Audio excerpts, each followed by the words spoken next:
TDP మూడో list వచ్చేసింది. సీనియర్లు చాలా మందిని పక్కన పెట్టేశారు. గంటా, దేవినేని ఉమా, ఆలపాటి రాజా లాంటి వాళ్ళ పేర్లు జాబితాలో కనిపించలేదు. టికెట్ ఆశించి భంగపడిన నేతలు తీవ్ర అసంతృప్తి వ్యక్తం చేస్తున్నారు. టీడీపీలోనే కాదు, సైకిల్ పార్టీ అనౌన్స్మెంట్ తర్వాత జనసేన, బీజేపీలోనూ ఇలాంటి పరిస్థితి కనిపిస్తోంది. టికెట్లు దక్కని నేతలు పార్టీ వీడటానికి రంగం సిద్ధం చేసుకున్నారు. సర్వేలు, వలసలు ఇవన్నీ దృష్టిలో పెట్టుకుని టికెట్లు అనౌన్స్ చేశామని టీడీపీ పెద్దలు చెప్తున్నా తెలుగు తమ్ముళ్లలో అసంతృప్తి తగ్గడం లేదు. ఉమ్మడి విశాఖపట్నం, విజయవాడ, గుంటూరు, ఉభయ గోదావరి జిల్లాలో అసంతృప్తులు ఎక్కువగా కనిపిస్తున్నారు. గుంటూరు జిల్లాలో కీలకమైన తెనాలి స్థానాన్ని కూటమిలో భాగంగా జనసేనకు కేటాయించింది టీడీపీ.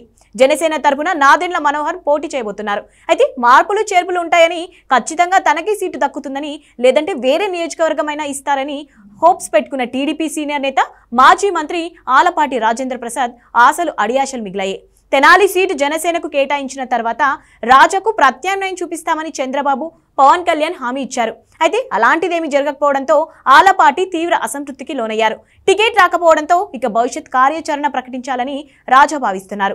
ఆత్మీయులతో సమావేశం కాబోతున్నారు. ఆయన టీడీపీని వీడడం దాదాపు ఖాయంగా కనిపిస్తోంది. అభిమానులు, కార్యకర్తల సమక్షంలోనే పార్టీ మార్పు, భవిష్యత్ కార్యాచరణపై ప్రకటన చేసే అవకాశాలు కనిపిస్తున్నాయి. ఒకవేళ టీడీపీకి గుడ్ బై చెప్పాల్సి వస్తే ఏ పార్టీలో చేరతారు? బీజేపీలకు వెళ్తారా, లేకుంటే వైసీపీ తీర్థం పుచ్చుకుంటారా అనేది ఆసక్తిగా మారింది.